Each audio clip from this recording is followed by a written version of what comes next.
আজ 28 ফেব্রুয়ারি পশ্চিমবঙ্গের এসআইআর এর চূড়ান্ত ভোটার তালিকা প্রকাশ। আর শেষ মুহূর্তেও সেই তালিকায় কার নাম থাকবে, কতজনের নাম বাদ পড়বে সেই নিয়ে তুমুল জল্পনা চলছে, রয়েছে উদ্বেগও। তবে কমিশন স্পষ্ট করে জানিয়েছে, এই তালিকা স্ট্যাটাস ভিত্তিক একটি চূড়ান্ত খসড়া।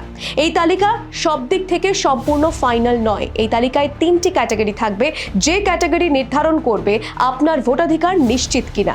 কমিশন সূত্রে খবর, আজ প্রকাশিত তালিকায় প্রায় 7 কোটি 8 লক্ষ মানুষের নাম থাকতে পারে, কিন্তু এখনো অযোগ্য বা যোগ্য ভোটারদের চূড়ান্ত বাছাই শেষ হয়নি। তাই এই তালিকায় যেমন বৈধ বা যোগ্য ভোটারদের নাম থাকবে, তেমনই থাকবেন সেই সব ব্যক্তি যাদের শুনানিতে ডাকা হয়েছিল এবং যাদের জমা দেওয়া নথি এখনো বিচারাধীন। এদের নামের পাশে লেখা থাকবে অমীমাংসিত বা অ্যাডজুডিকেশন। এই অংশটাই সব থেকে গুরুত্বপূর্ণ, কারণ চূড়ান্ত তালিকায় নাম থাকলেও অমীমাংসিত স্ট্যাটাস মানেই ভোটাধিকার নিশ্চিত নয়। অন্যদিকে আজকের চূড়ান্ত ভোটার তালিকায় যাদের নাম বাদ পড়বে, তাদের নামও সম্পূর্ণভাবে উধাও হবে না।